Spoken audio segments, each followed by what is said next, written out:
കുന്ന് സംരക്ഷണത്തിനായി മനുഷ്യച്ചങ്ങല തീർക്കാനൊരുങ്ങി തേപ്പുപാറ ചീരൻകുന്ന് സംരക്ഷണ സമിതി. തിങ്കളാഴ്ച നടക്കുന്ന മനുഷ്യച്ചങ്ങലയിൽ ഒരു ഗ്രാമം ഒന്നടങ്കം പങ്കെടുക്കുമെന്നാണ് സംരക്ഷണ സമിതി പ്രവർത്തകർ പറയുന്നത്. പത്തനംതിട്ട ഏഴംകുളത്തെ പരിസ്ഥിതി പ്രവർത്തകരുടെ കൂട്ടായ്മയിലാണ് സമരം നടക്കുക. തേപ്പുപാറ ചീരൻകുന്ന് സംരക്ഷണ സമിതിയുടെ നേതൃത്വത്തിലാണ് പ്രക്ഷോഭങ്ങൾ സംഘടിപ്പിച്ചു വരുന്നത്.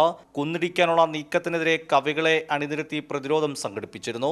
ഇതിന്റെയെല്ലാം തുടർച്ചയായാണ് മനുഷ്യച്ചങ്ങല പ്രദേശത്ത് തീർക്കുന്നത്. തിങ്കളാഴ്ച 4 മണിക്ക് ഈ ചീരൻകുന്നിൻ്റെ ചുറ്റും ഒരു മനുഷ്യച്ചങ്ങല കൂട്ടാനാണ് ഞങ്ങൾ തീരുമാനിച്ചിരിക്കുന്നത്. അതേസമയം മിച്ചഭൂമി കണ്ടെത്താനുള്ള അടൂർ തഹസിൽദാർ നടപടിയെ കുന്ന് സംരക്ഷണ സമിതി സ്വാഗതം ചെയ്തു.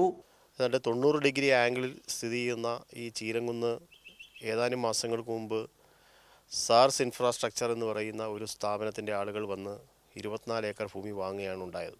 ഭൂപരിഷ്കരണ നിയമം അട്ടിമറിക്കുന്ന നിലയിലേക്ക് ഈ സാർസ് ഇൻഫ്രാസ്ട്രക്ചർ എന്ന് പറയുന്ന സ്ഥാപനത്തിൻ്റെ ഡയറക്ടർ ബോർഡ് അംഗങ്ങൾ മാറിയിരിക്കുന്നു എന്നുള്ളതാണ്.